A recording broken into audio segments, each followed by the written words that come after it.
अस्सलाम वालेकुम नाजरीन। इस एपिसोड के आगाज में हम देखते हैं कि जब गार के अंदर दरसून ने अलाउद्दीन साहब को बता दिया होता है कि वो हलीमा से मोहब्बत करता है तो अलाउद्दीन गुस्से से पागल होना शुरू हो जाता है। गोंजा उसे कह रही होती है, अलाउद्दीन पुरसुकून हो जाओ। हाँ अलाउद्दीन। अलाउद्दीन साहब दरसून से कहते, तुमने क्या कहा, तुमने क्या कहा। हाँ। गोंजा मुसलसल उसे पुरसुकून कर रही होती है और फिर दरसून से कहती, दरसून मुझे तुम पर भरोसा है। और फिर अलाउद्दीन से कहती, अलाउद्दीन नहीं, अलाउद्दीन मत करो। अलाउद्दीन अपना खंजर निकाल लेता है। गोंजा कहती, अलाउद्दीन क्या कर रहे हो, रुको। अलाउद्दीन कहता, गोंजा हट जाओ।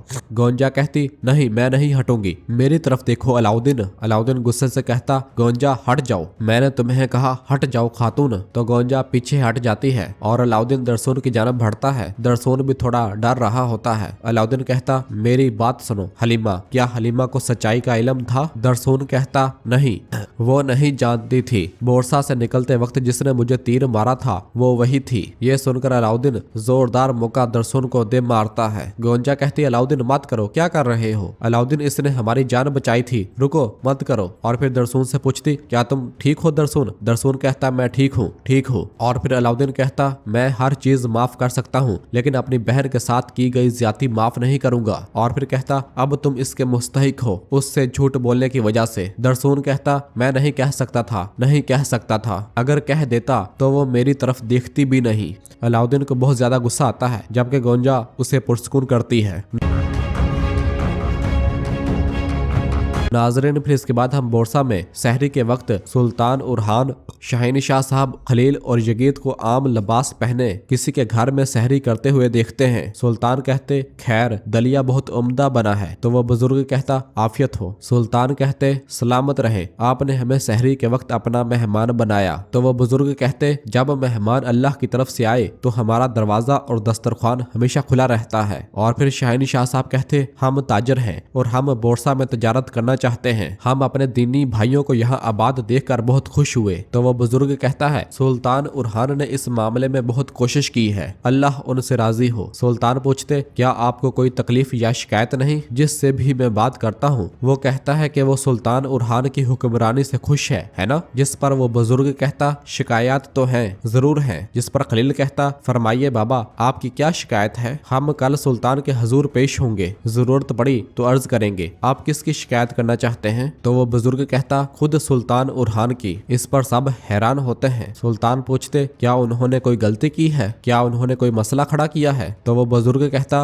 वो नहीं, उनके सिपाही अपना रास्ता मुख्तसर करने के लिए वो हमारे बागात और खेतों को अपने घोड़ों से रौंद डालते हैं, वो हमारी मेहनत बर्बाद कर देते हैं। ये सुनकर उरहान साहब कहते, दुरुस्त। और फिर यगीत कहता, आप कहते हैं कि उनके सिपाही ऐसा करते हैं, मालूम होता है कि हमारे सुल्तान को खबर नहीं। उरहान साहब कहते, नहीं नहीं बाबा दुरुस्त कहते हैं, चाहे इन्हें इल्म हो या ना हो, अपने आदमियों की खताओं का जिम्मेदार सुल्तान ही होता है ना। तो वह बुजुर्ग हाँ में इशारा करते हैं। और फिर उरहान साहब कहते, अब हमें चलना चाहिए। और सब खड़े हो जाते हैं। शाहीन शाह साहब कहते, कल हम आपकी बात मुतल्लिका मकाम तक पहुंचा देंगे इंशाल्लाह। तो वो बुजुर्ग कहता, हमारी बात तो मुतल्लिका मकाम तक पहुंच चुकी है मेरे हजूर। इस पर शाहीन शाह साहब चौंक जाते हैं। और फिर वह बुजुर्ग सुल्तान से कहते, मेरे सुल्तान, और अदब पेश करते हैं। सुल्तान कहते, तो तुमने हमें पहचान लिया। हाँ। तो वो बाबा हाँ में इशारा करता है। सुल्तान कहते, तुमने अपना मसला बयान करने में झिझक महसूस नहीं की और हमें नाराज भी नहीं किया, शुक्रिया। तो वो बाबा कहता, ए वल्ला मेरे सुल्तान।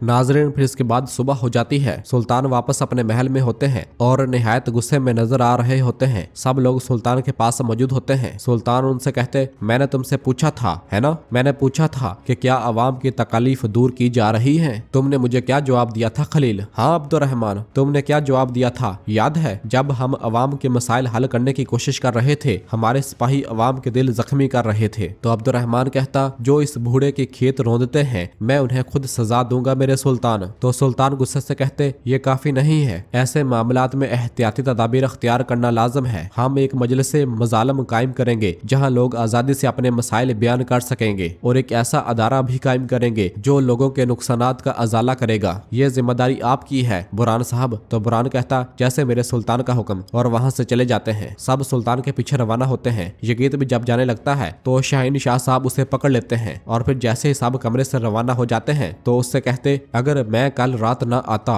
तो तुम सुल्तान उरहान से क्या कहते? तो यगीत कहता है, वही बात कहता जो अब आप सोच रहे हैं बाबा जान। शहनशाह साहब कहते, कह दो, ठीक है, कह दो और वो हमें गद्दार करार दे दें। कह दो ताकि हमारी सरदारी हमसे छीन ली जाए और हमारे सर भी तन से जुदा कर दिए जाएं। जाओ और कह दो, जाओ और देखो कि क्या इसके बाद वो फातिमा खातून तुम्हें देंगे। और ये कहकर शहनशाह साहब वहां से चले जाते हैं और यगीत खामोश रह जाता है।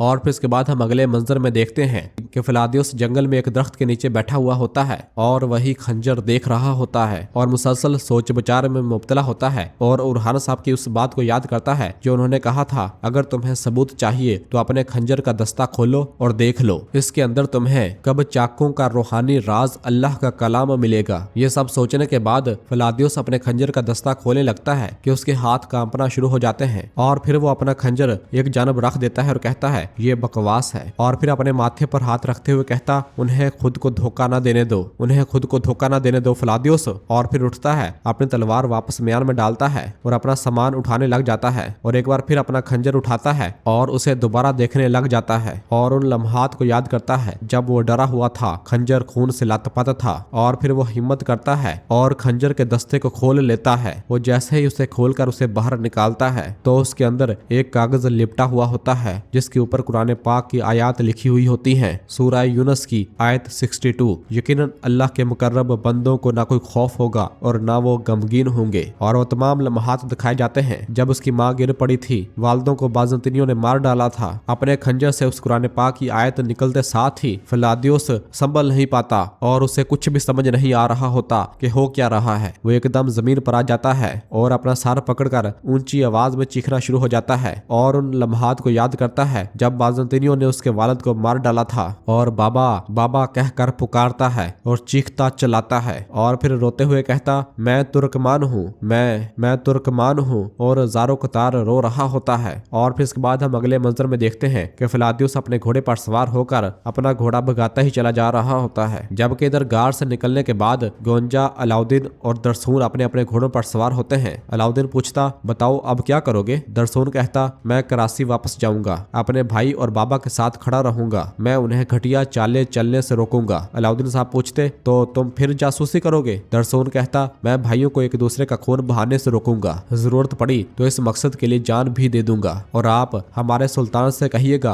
मुझे माफ कर दे। और फिर गोंजा पूछती, और हलीमा का क्या? दरसून कहता, उसे कुछ मालूम नहीं होना चाहिए, उसके लिए आसान रहेगा। गोंजा कहती, मैं तुम्हें समझती हूँ, जो इस कठिन राह पर नहीं चले वो इसे समझ नहीं सकते। और अलाउद्दीन की जानब देखती है और फिर कहती, तुम खैरियत से जाओ भाई, फिक्र ना करो, एक दिन हलीमा भी तुम्हें समझ लेगी। दरसून कहता, ए वल्ला, और वहां से रवाना हो जाता है। उसके चले जाने के बाद अलाउद्दीन गोंजा से पूछता, तो तुम्हें हलीमा के इस मामले का इल्म था, है ना? गोंजा कहती, मामला? कैसा मामला? ये मोहब्बत है अलाउद्दीन साहब। और फिर कहती, क्या बात है अलाउद्दीन, क्या तुम मेरे भाई जैसे बनने लगे हो? अलाउद्दीन साहब कहते, या सब्र या सलामत। और फिर कहता, चलो मेरे गुलाब, हम चलते हैं। और वो भी वहां से रवाना होते हैं। और फिर इधर बोरसा में नीलोफर खातून अपने बेटों के पास जाने के लिए रवाना हो रही होती है और जाने से पहले सबसे मिल रही होती है। मलहून कहती, मेरी बेटी, दुश्मन कब और कहां से आ जाए कुछ मालूम नहीं, अल्लाह तुम्हारा रास्ता रोशन करे और तुम्हारी तदबीरें मुकम्मल हों। नीलोफर कहती, फिक्र न करो वालदा, और उसका हाथ चूमती है और कहती, अल्लाह आपकी हिफाजत फरमाए। किसी दौरान दमीरहान अपने घोड़े पर सवार हुए अंदर दाखिल होता है। उसे देखते हुए सबको बहुत गुस्सा आता है। नीलोफर गुस्से से पूछती, वो अब यहाँ कैसे आ सकता है? बुरान कहता, मैं इसे संभाल लूंगा। और फिर मलहून कहती, हम देख लेते हैं, चलो अंधेरा होने से पहले निकल जाओ, बाहिफाजत जाओ। और फिर नीलोफर दफने अपने घोड़ों पर सवार होकर काफिला लेकर वहां से रवाना हो जाते हैं, जबकि दमीरहान अपने घोड़े से नीचे उतरता है और बुरान के पास आता है। बुरान कहता, खुश आमदीद दमीरहान साहब, खैरियत है? दमीरहान कहता, कुछ जरूरी है, अब मुझे अपने सुल्तान के पास ले चलो। बुरान कहता, दस्तूर जाने दमीरहान साहब।